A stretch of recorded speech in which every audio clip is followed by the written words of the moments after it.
So, let's think about Bigfoot. Bigfoot, you may have heard of Bigfoot, but for those of you that have not heard of Bigfoot, Bigfoot is an 8 to 10 foot tall, ape-like bipedal creature who lives mostly in the Pacific Northwest of the United States. Bigfoot has been spotted in Ohio. Bigfoot has been spotted several times in Texas, and there's even been sightings in Florida. All right. I like Bigfoot. We have a lot of data to support the existence of Bigfoot. So there's a lot of eyewitnesses who have seen Bigfoot. There are many films and videos. You can find them on the internet at YouTube, of course. We have footprints that have been measured and studied. There are hair samples. There was a Bigfoot nest evidently found where they were able to get hair and document what the genetic makeup or something. I don't know. The idea of Sasquatch has been with Native American tribes for several hundred years. The thing I like about Bigfoot is it teaches us some things. All right, Bigfoot teaches us how we connect observations to explanations. Bigfoot demonstrates how, as a society, we transmit and share ideas. Bigfoot also helps us think about how we filter our world and how our minds interact with the world around us, which is what I'm going to talk about. Now, throughout the history of philosophy, we've been trying to understand the difference between knowledge and the difference between belief. Okay, we think of these things, knowledge on one side, belief on the other. Here's a quote from Plato, speaking with the voice of Socrates. Knowledge should be his guide, and by his, he's talking about the philosopher. Knowledge should be his guide, not personal experience. And of course, personal experience is the things that happen around us, the beliefs that we hold. We should have knowledge, this solid thing that we rely on. We see our brains in the modern age kind of like computers, okay, or the cameras that are around us. These are our onboard recording machines that capture the world, that document what we see, that we can easily access our memory banks to remember what happened on this day or what happened during this time.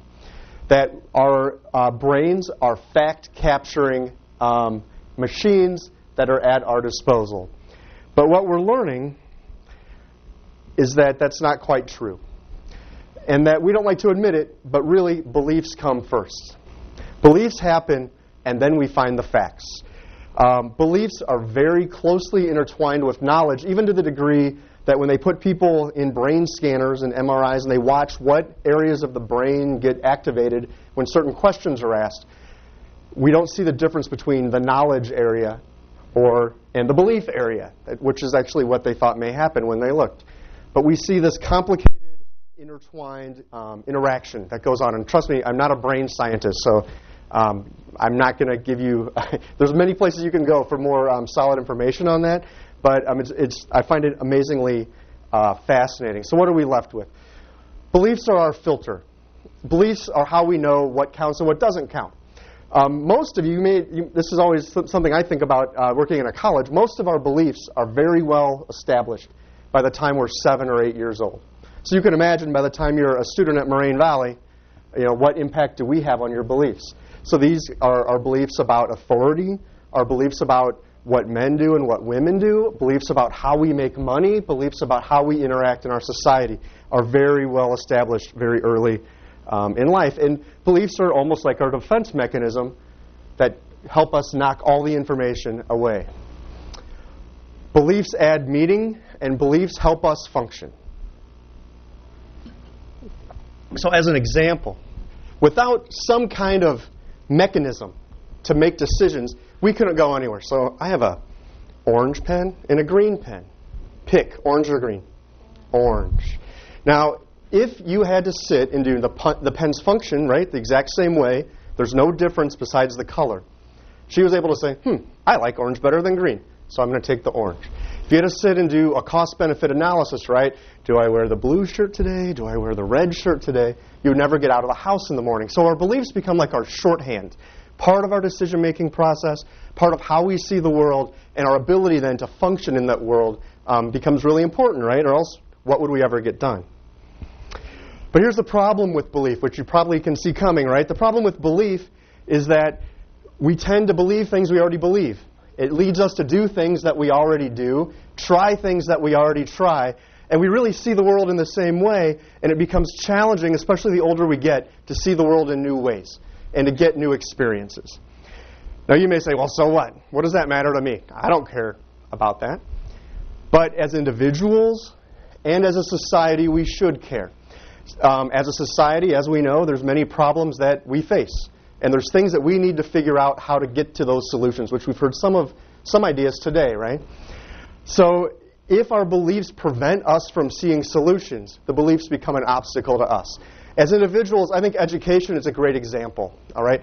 The beliefs that you hold about education absolutely impact how you learn and your opportunities that will open up in your life. So if you think education is a thing that happens to you, where an instructor opens your mind and pours in knowledge, and you do not see education as a thing that you do, as a thing that you're actively involved with, you will have problems growing down the road. So when you're faced with a problem, you will think, how can I find someone to pour that into my mind? Instead of thinking, this is a problem that other people have solved, I can solve it too. I have the ability to problem solve and figure it out. This is a big thing. There's many studies that firm this up, document how strong our beliefs are tied with something like education. So there's some things at work that trouble me a bit that we should talk about. One of these is called selective exposure. So the problem, this is where we only believe what we always believe. I'm not going to get new ideas because I'm not going to recognize things. I'm not going to go and find things that help me understand something new. Selective perception happens when I have these opportunities in front of me, but I will, because of my beliefs, ignore certain things and attach myself onto other things that support what I already think. And the one that troubles me the most is the idea of seizing and freezing.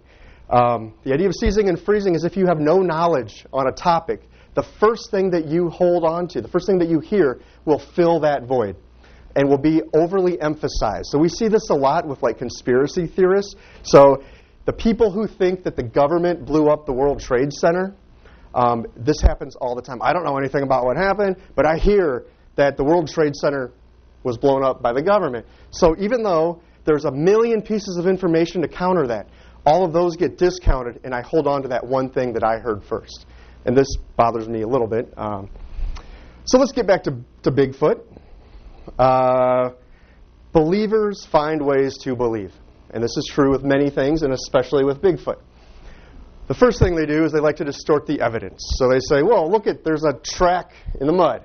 What else could have caused Bigfoot? Or what else could have caused this track besides Bigfoot? I mean, they don't think maybe this is a bear, maybe someone made this up. But no, it has to be Bigfoot. They deny all the scientists.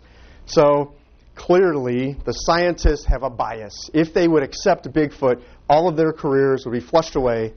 And so they will totally ignore Bigfoot. Then I really like all the creative examples. Bigfoot lives in another dimension. When Bigfoot dies, Bigfoot spontaneously combusts. Bigfoot lives underground, so we don't go there, so we don't see Bigfoot. But really, there's all kinds of great evidence. And if you don't watch the History Channel, you can actually find this evidence. First off, ape-like creatures don't live in temperate climates. They live in tropical climates. We have a long fossil record in North America that we can see when humans came to North America. We can find dinosaur bones. We can find this whole history. But for some reason, there is not one Bigfoot fossil that has popped up.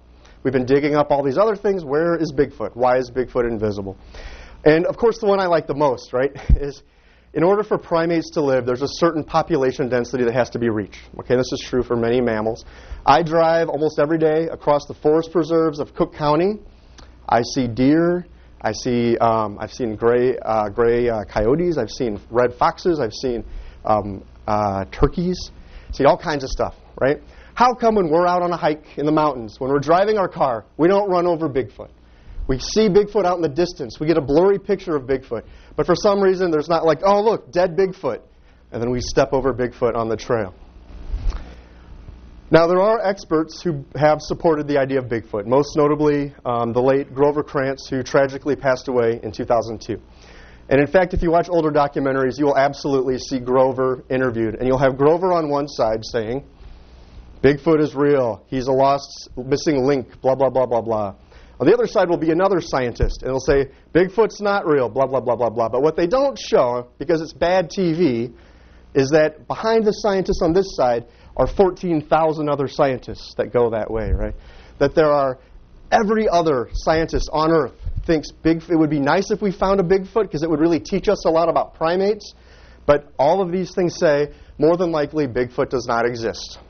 And probably within certainty, Bigfoot is a myth. So, why is Bigfoot out there? Bigfoot is an answer waiting for evidence. When you are walking through the woods and something weird happens to you, Bigfoot fills in the gap. Something weird just happened to me. I need an explanation. I have a belief that's ready in the back of my head, and I pop in Bigfoot. So partly because we don't see the full scope of information, we're not able to think clearly about why would I not believe in Bigfoot? It must have been Bigfoot. Also, Bigfoot makes awesome TV. So the History Channel, I use quotes around history, has many television shows that keep Bigfoot healthy. But this translates really easily into some other areas. So aliens, for some reason, aliens don't really land in Asia. Lots of aliens in North America, not in South America. You can fill in aliens, you can fill in witches, you can fill in a lot of things. But there's more serious things that trouble me, like the, not too long ago, concern about the health of vaccines.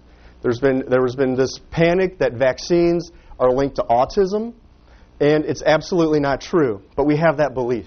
And then when we find out, vaccines are tied to autism because of the mercury. So we took mercury, which was a preservative, out of the vaccines. Then they say, oh no, they're still tied to autism because you get too many shots. So the beliefs hang on, okay? And you can do this. There's an interesting thing about pasteurization of milk, how awful it is to pasteurize milk, even though it's just heating up milk, right, and kill bacteria. I'm really concerned about the vaccine thing because it's fine if you want to drink unpasteurized milk and get sick. Cool. But if you don't get vaccines and we allow things like smallpox to come back and we allow other diseases that have been almost eradicated to come back, my kids that are too young to get vaccinated are now at risk. So that bothers me. Oh, of course, I don't want to miss the end of the world is coming in 2012. So when these videos are online and it's 2013, we can all smile that the world has not really ended. With all of this, the first principle should be, don't fool yourself. This is a quote from Richard Feynman, who was Nobel Prize winner, famous physicist of the 20th century. The first principle is that you must not fool yourself, and you are the easiest person to fool because you have those beliefs in your head right now. And things will interact in your life, and beliefs will give you opportunity, and some beliefs will prevent you from going down another path. So what can we do? One thing we can do is to think about the preponderance of the evidence, which is one of my favorite terms that I use when I teach research classes. Can I really see all the evidence? Am I looking at a sliver of the evidence? Am I looking at a taste of the evidence? What can I do to get more evidence? Second is read widely. So if you're a Republican, don't just read the Republican blogs. If you're a Democrat, just don't read the Democratic blogs. Open yourself up. And don't think that you're right, even though you should believe in things, but recognize what beliefs do. And that's the last point, is that we can't function without beliefs. Okay, beliefs matter. They're our shorthand. They help us survive. Some beliefs match reality, other beliefs not so much. So we need to be aware of how our beliefs interact and look for opportunities when our beliefs might be incorrect, and that might take us down those wrong paths.